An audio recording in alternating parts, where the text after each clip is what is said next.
build a high-performing culture? This is Culture Architects. Candid conversations with extraordinary leaders sharing their biggest successes, failures, and lessons learned on their culture journeys. Here's David J. Friedman. Welcome back to another episode of Culture Architects. So my guest today is Adam Bruckman. Adam and I actually go back a long way, back when I was in the insurance industry before. And Adam and I got to know each other when he was running what was then called Digital, as I recall, right. Now called OneDigital. And Adam has always been an interesting person to me because he's a guy in the insurance business that for many, many years, going back 20 years ago or more, when culture wasn't hot, Adam was big on culture. He's always been a big proponent of culture. So it's a pleasure to have a guy who has been, singing the culture tune for as many years as he has, and has managed to continue to focus on culture as a company has grown from a very tiny company to a really significant company. So I'm thrilled to have Adam here, and you'll learn a lot more about that in just a moment. So first of all, welcome, Adam. Glad to have you with us.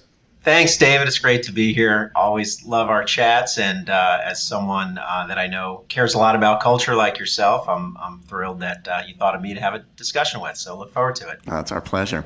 So let's go back, for our audience's sake, and get a little bit of history here. So you started in the insurance industry, 25 or 30 years ago? Yeah, dating myself a little bit, but probably 30 years back right out of school. All right, so great. And when you got into the industry, you had worked for a couple of companies before you started what was then called Digital. So when you were in those companies, what is it that caused you to say, somewhere in there you figured, you know what, I got to do this on my own. I could do this better. What caused you to leave that and start Digital at the time? Yeah, well, it's a long story. I won't take up all your listeners' time on the history. But look, I got into a business that I've become very passionate about, but at the time didn't know a lot about what I wanted to do, and so was fortunate enough to be at some large companies and got some really good training, some leadership training. Learned the insurance business, or as we like to say now, really it's more about being in the people business and the talent business and HR business, and we'll talk more about that. But really started to get a passion for what we were doing and what the industry was doing. And I would say a few things. Number one, learned a lot about who I was in those experiences and what I enjoyed doing, and really sort of looked up to a bunch of leaders and learned a lot from folks that had been doing it for years and what they were doing well and what motivated me, and then also probably saw a little bit about what I didn't like. And as we got in the world of mergers and acquisitions and different companies came together, and I felt like kept sort of having to rebuild my brand a little bit with new organizations, just felt that, number one, I wanted something a little bit different, but also kind of caught the entrepreneurial bug and felt like from an industry perspective, there were some real gaps in the industry, and had some ideas with some other folks about how we might be able to address that. So, took a little bit of risk and just decided it was a good time to jump out and try to build something in the space with tools that I've learned, but maybe taking a little bit different approach to it. And back then, as I recall, when you were starting at Digital, it was mostly focused on servicing books of business from other brokers. Yeah. And then you made a big shift in that. So tell me more about that. Yeah. So I would say, David, if there's one thing that I'm really proud of, and that folks, I think, that know us and know our culture and our DNA now, one of the things that we've always done is try to figure out, at the end of the day, from a customer perspective, what's missing and what needs to happen to serve folks' needs, and I've tried to kind of stay a step ahead of things and continue to evolve the business. So in our business life cycle now, in our 22nd year as Digital, we've launched several businesses and really always evolved that based upon what the market needed.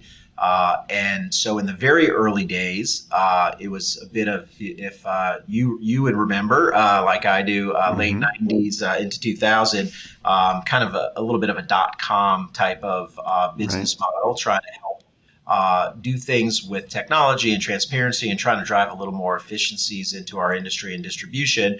Quickly found that the smaller employers were really underserved. And while it was something that they deserved a lot of time and attention. It was hard for some more traditional players to give that. So we pivoted some of our technology and really focused on how can we bring a better customer experience, and sort of adopted this theme of how do we bring larger type services and benefits to smaller customers, the SMB market being so important to our overall economy. And that led us to existing distribution, like firms like the one that you built that needed help with smaller businesses. And so at that time, just trying to grow and without getting into a whole sort of entrepreneurial discussion, but you're trying to stay afloat and find revenue opportunities. We felt that we could embrace the existing distribution and sort of have an outsource opportunity to help them with their clients. So that was, first 10 years of our existence was really around very focused on small employers and focused on those agents, consultants, brokers that were very good at what they did, but maybe were not as strong on some of the smaller clients. And so really embrace them. And I'll just mention this because I think as you get into your discussion here with your listeners, that meant we had to be really good partners from the beginning. We had to do what we said we would do. We had to both really take care of customers, but we had multiple customers, including partners. And so from the very, very early days, had to adopt a real partnership sort of mindset, and obviously a very customer-focused mindset, because we were taking care of not only our customers, but other firms' customers. And so that, is sort of the, I'm sure we'll get into it. The business has evolved a lot, but that got into some of my very early roots of thinking about, customer focus, partnership, integrity. How do you, not burn bridges in the industry, all those types of things, as well as really, some of the experience I learned in my very large company days as a, sort of an entry-level employee in bigger companies of, well, what does that experience feel like as an employee? And what did I respond to? And so anyway, that's kind of the beginning of the story on how we got. And that's a good segue, because that's really where I wanted to go next. Is so early on, I remember, so for our audience sake, I used to run a large employee benefits operation, and Adam was helping in his company at that time, Digital, was helping to take some of the smaller accounts and service them for agencies like my own. And that's how I got to know Adam some 20 some years ago. And I remember way back then that Adam was one of the few people who was talking about culture, as I said in the introduction, when culture wasn't hot. I mean, these days everybody's talking about culture, but back then people weren't. And yet Adam was talking back then about the importance of the culture as organization. So I'm curious, like, what is it, and maybe it's what you just said, I'm curious about what caused you to say when the rest of the marketplace wasn't, whether we're not talking about just insurance, but the rest of the business marketplace wasn't talking about culture in such a upfront way, you were. Was it just this recognition that you needed to be partners and think differently? What caused that? Yeah, so maybe I'll just combine a few different thoughts here. I mean, we're all very impressionable when we're young and we're getting to the workforce and we understand what we respond to. And I had been fortunate to work for some really good leaders. I had also been in a few mergers and a few organizations where I felt like, boy, I would kind of do this a little bit differently. So I would say I would just combine a few different thoughts as I dissect why this has been a passion of mine since the beginning. Is number one, we had to prove ourselves in an industry that had a lot of really long-term, very established players, and as kind of a little bit of a new entrant, we had to, I'll break up culture into sort of a customer focus. So from a customer standpoint and a partnership standpoint, we had to do the right thing, and we had to earn people's trust, and we had to always back up what we said. And to do that, you've got to, as you know better than anyone, David, you've got to build that throughout every, your employee base, every hiring decision you make, and you've got to sort of have that right profile that you want. So that's one big piece of it. But I would say the other thing just early on was I've always been passionate about, and I think kind of, at least emotionally intelligent enough to know like what gets me out of bed every day and what I get charged up about. And I just think with my partners in the early days, folks like Mike Sullivan and Chuck Ristow that have been with me from the beginning, we just felt really strongly about providing a experience at our workplace that folks were excited about and they would get behind. And there was a bit of a mission and a vision to where we were heading, and that it felt like you show up, you're probably with your work family more hours in a day than you're with your family at home. And so folks have to really, and as you said, it's interesting what's going on now that is what every CEO is thinking about, but I think we just felt that way early on. And so I would say it's I'm sure we'll dissect this a little bit, but from a customer and partnership sort of mindset, that started to form a lot of how we wanted to be known in the market. But then from an employer standpoint and a family environment, that's the experience we wanted employees to have. And so those, it evolves over time. It's not, I'd love to say I had this master plan from the beginning. You learn as you go. I was a young, CEO and just always had a little bit of a eye towards people, and so off we went, and since then it's evolved and come together, and it continues to evolve. We've grown quite a bit, and as I always say, it's only as good as what everyone's doing every day, every month, and every year, and it's something that you've got to continue to nurture and evolve. Yeah, and I want to come back to how this has changed through your growth, because you've seen such significant growth. But just a comment and observation, when you said that for you it was really these two different things. One is we want to create a certain customer experience, and second, we want to create a certain kind of experience, a lifestyle experience for our own people. Yeah. When I think about my own journey on culture, when I was running RSI, my first company, I didn't think about it at the time as culture. The way that I thought about it is I have very high standards for the way that I like to do things. And I realized that if I didn't teach my people the way that I wanted us to do things, and largely around customer experience, that I couldn't assume that they would all just somehow magically figure it out and do those things, that I had to be clear about teaching those things. And so I went about being very specific about teaching the way we wanted to relate to customers and each other, the way we wanted to operate. And it was only in retrospect, kind of like you're saying, that I thought, oh, I guess that's culture. I wasn't, as a young CEO, thinking about culture. I was thinking about standards of performance and how we want to do things. And It sounds like it's a similar experience that you've had.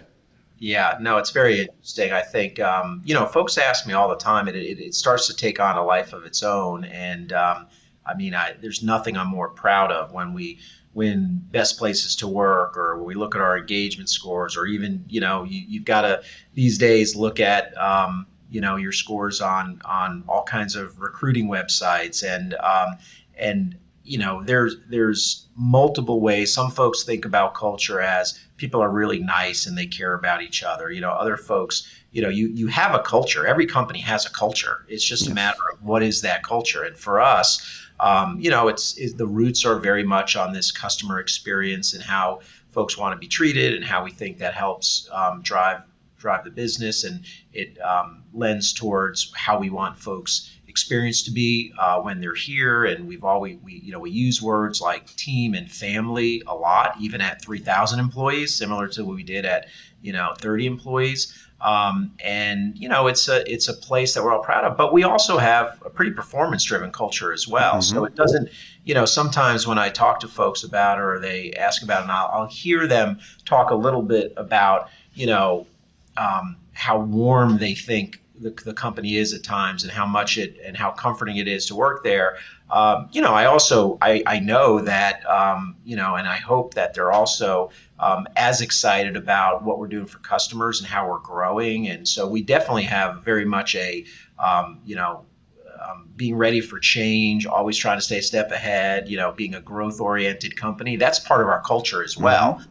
It's often not depending upon where you sit in the organization and you ask someone about the culture, they may talk about one aspect or the other, but all of that forms our culture, which continues to evolve. And I think is pretty purposeful. We talk about it a lot. We have a chief people. I can take you through whatever you'd like to know, David, but we certainly are very purposeful in everything that we do around what we think is the right formula for this company to be successful. So let's go back to that growth, because that it's easy, relatively easy, to have a great culture when you've got 30 people. They're all there. They see you every day. You're in one office. They pick up the vibe from you, and that can be enough. But it's a completely different challenge when you said you have 3,000 people now? Yep, just right at 3,000 now. So to go from 30 people to 3,000 people, and recognizing that the vast majority, I'm assuming, you can correct me if I'm wrong here, but that the vast majority of that growth to 3,000 came through acquisition. So you're folding in lots and lots of people every year who grew up in a different world, in a different culture, and you're trying to integrate them into your culture. So what are some of the challenges you faced in doing that at scale? Again, easy when you're small, but doing that at scale, and what have you learned? Yeah, no, it's a great question, David. There's so much there, and there's so much that I'm proud of there, and continues to be something that we talk about really every day. First of all, just a little bit about the company. So we have really nice organic growth. We're investing in the business. We are hiring. As companies scale, you start thinking about all of your corporate resource and how that grows. So first there's a high percentage of folks that were hired into the company, or I should say, it's probably a minority number of employees, but it's not a tiny number. So I would say there's a lot that goes on relative to how we just look at hiring, onboarding, the types of profiles for certain jobs. There's a lot that goes on there, and we can we don't need to spend a ton of time on it right now, but that is a big part of when we look at our growth. Being really careful about hiring decisions. There's obviously some cliches out there, but I would definitely say slow to hire and quicker to move on when we need to move on. So I would say when I think about the organic side of the business and the leadership and the expertise that we brought out over the years, there's a ton of work that goes on, and we have a whole talent department, and every leader in the company needs to be focused on that and is measured on that. But what I'm really, I think is very unique, and I take so much pride in, and it takes a lot of time, and we spend a lot of time talking about it throughout our M&A teams. We're very, very purposeful in our acquisition strategies. And so we were fortunate enough through some of the growth I talked about in the early days to get to a size.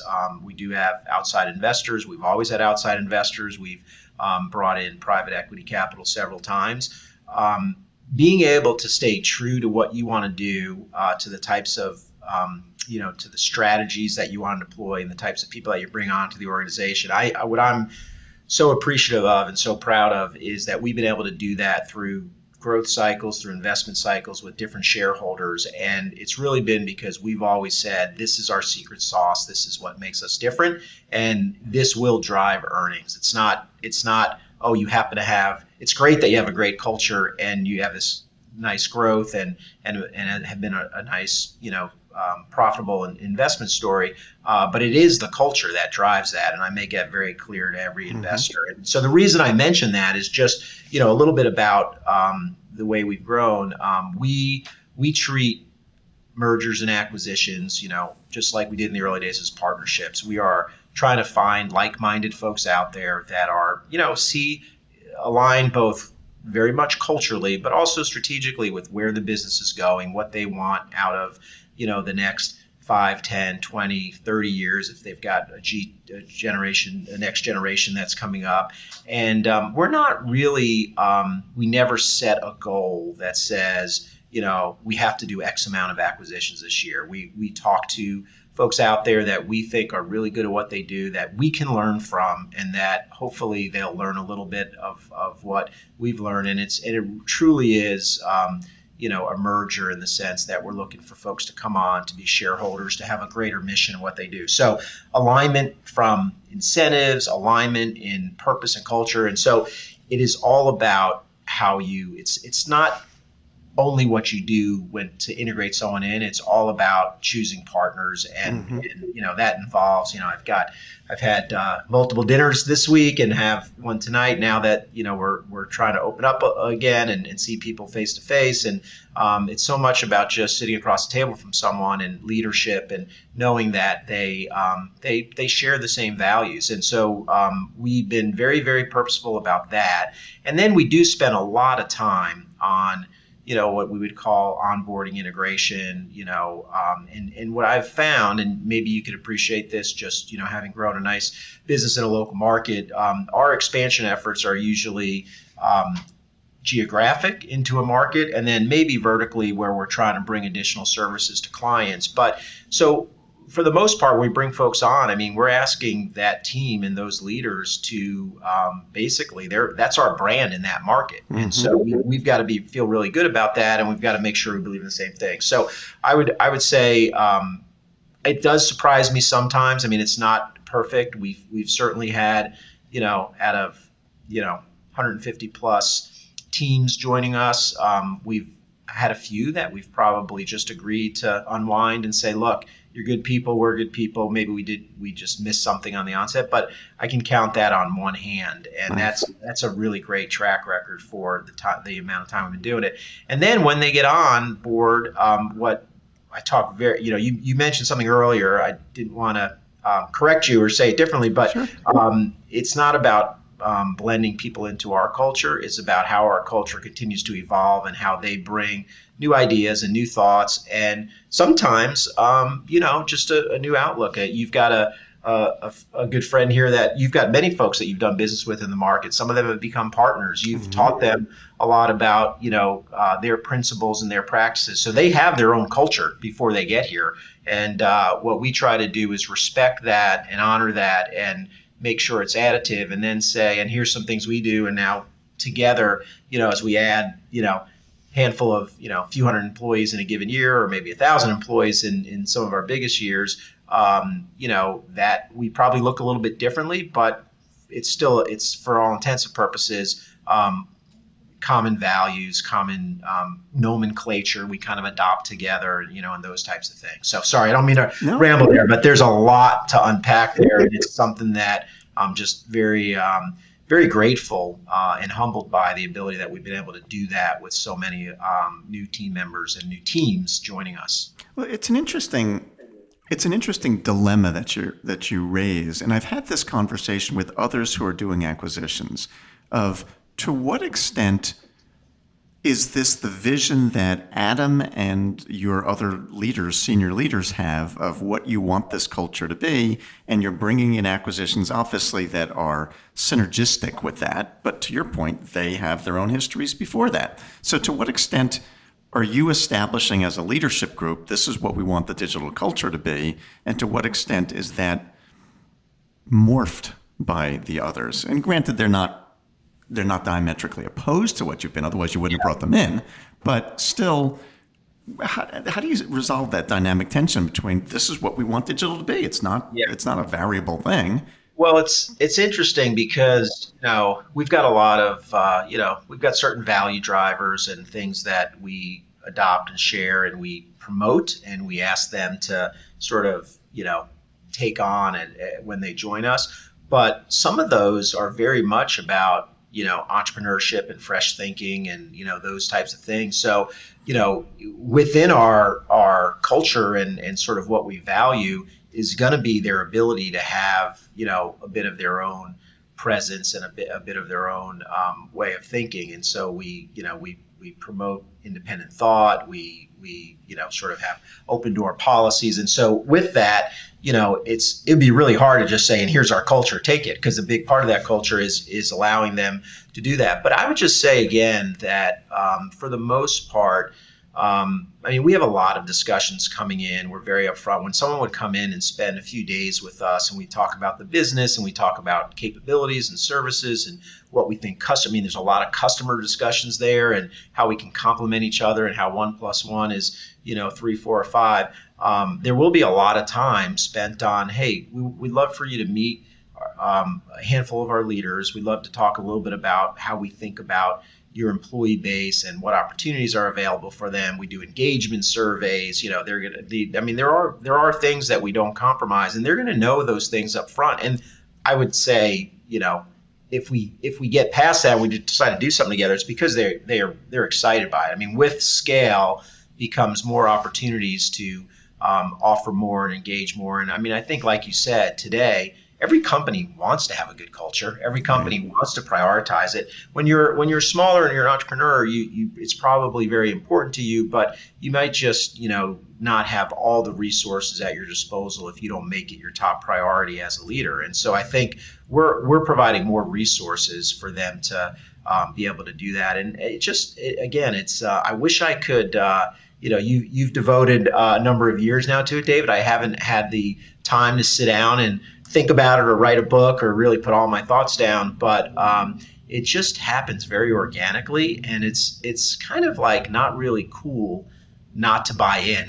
Like it's not we don't lecture people, we don't sit them down, but like at some point they're going to come to conferences, they're going to interact with leadership, they're going to see what's working and how people are fired up, and you don't want to be the leader in a market or in a vertical that your people are saying, boy, they look like they're really excited about what they're doing, why don't we feel the same thing? So it just kind of works itself out, and occasionally we do leadership training, and we have committees across markets, and so they're all levels will get exposed to different things, and everyone owns it. It's not just leaders. So you've got folks that will come in, over and over and over again. What I tell leaders and partners, I should say, because they come on and they're shareholders and they're partners in the business, is look, our single biggest goal is to make sure that your employees look back in a few years and basically say thank you for caring about this decision to not just go join anyone, but to prioritize my experience as an employee and this sense of belonging and engagement and feeling like I'm at home with this company. And again, we have turnover like other companies, some voluntary, some involuntary, but for the most part, we really do. We're very serious about what we want the experience for our team members to be and what we want our customers to experience here. And so generally, if that's not a priority for you as an individual or as a leader, you'll probably find something else at some point that maybe fits your values a little bit better. It's interesting. In the way that I teach culture, I organize the steps that it takes for an organization to be really systematic around their culture, around a framework that I call the 8-step framework. That anybody who's read my books knows this. And I think of that framework, and many of the things that you're doing are happening on two levels. One is as it relates to your employees, but also as it relates to these partners, these acquisitions that you do. So we talk about the importance of selecting the right people. Well, it's selecting the right employees, and it's also, as you're saying, selecting the right partners to join you, because if they're not the right fit, it's not going to work. We talk about integration, or how you assimilate new employees into your company, how you assimilate these new acquisitions and partners into it. And so there's so many of these pieces that are parallel. So I actually think this is a great place to end for today. But coming up in the second part of my conversation with Adam Bruckman, the president and CEO of OneDigital, Adam's going to share some tough lessons he learned while he was building his company culture, as well as some wisdom he gained along the way. This has been Culture Architects with David J. Friedman. Join us next time for more insights and wisdom from great leaders in all walks of life. To book David for your next event, or to learn more about his writing, speaking, or consulting, go to davidjfriedman.com. Culture Architects with David J. Friedman is a production of CultureWise.